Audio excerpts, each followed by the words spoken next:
celebrate its 125th anniversary.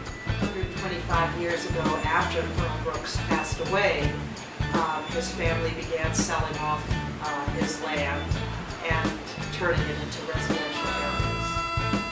I like to say it's an eclectic mix of people. We have a huge arts presence, we have a lot of government workers, District of Columbia workers, as well as people that are in the private sector that help to make this area the hodgepodge of eclectic individuals that live here. I have been living in the Brookland Woodridge community since 1999. I moved here because I knew then that I wanted to have a stake in the District of Columbia. And I said, okay, I wanted to find one of those Victorian homes to move in, and I actually found one. I've lived here with my husband and my cat Cleo for 21 years. We're looking for a nice neighborhood with affordable homes, with historical character, and access to a metro station. I moved up here to Brooklyn about 2 years ago. I like the Ward 5 area because it's not as much of a city as other parts of the city are.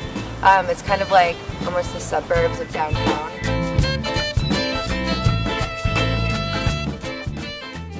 We're easily accessible to some of the shops that are on 12th Street, which is part of our business district. It might not be as developed as some of the other areas, but that's what we like. We like that it's community and you can walk from store to store, and the people that actually own some of the establishments live in the community.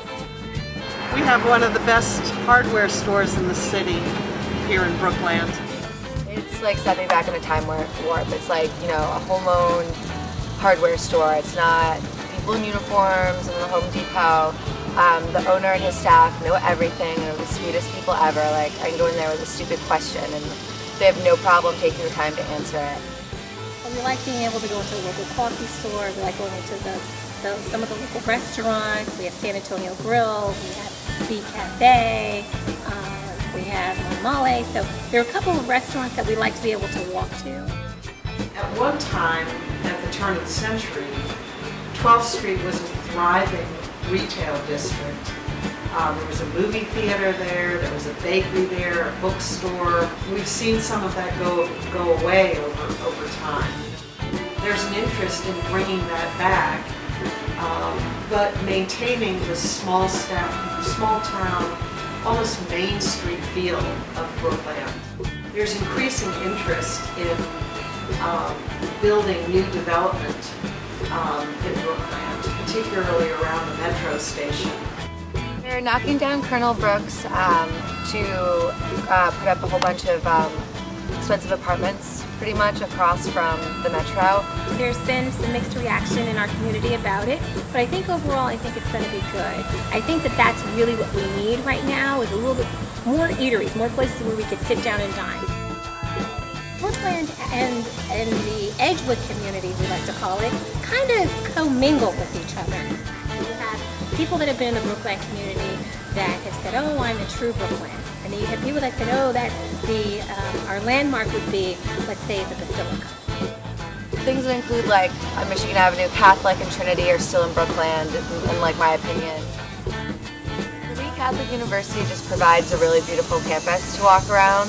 It's nice to be able to like kind of walk to a campus that has green space, it really fits into the area. We have a lot of great attractions, and we're fortunate that you don't have to pay to visit some of our great sites. For one, I love the monastery. It's very beautiful here, very peaceful. The Franciscan monastery is over 100 years old. It is a working monastery with beautiful gardens surrounding it. It's really, really gorgeous there, and it's kind of like the Botanical Gardens meets the Arboretum, only it's in your backyard in Brookland. Brookland has a very rich history. There are lots of historical things. If you like history, there's lots to see. Brookland is named after Colonel Brooks. But Colonel Jehiel Brooks lived here in a mansion that still exists. It now has historical designation status. people really are welcoming and really have a sense of neighborhood and community and working together for quality of life. Really moving into a community that cares.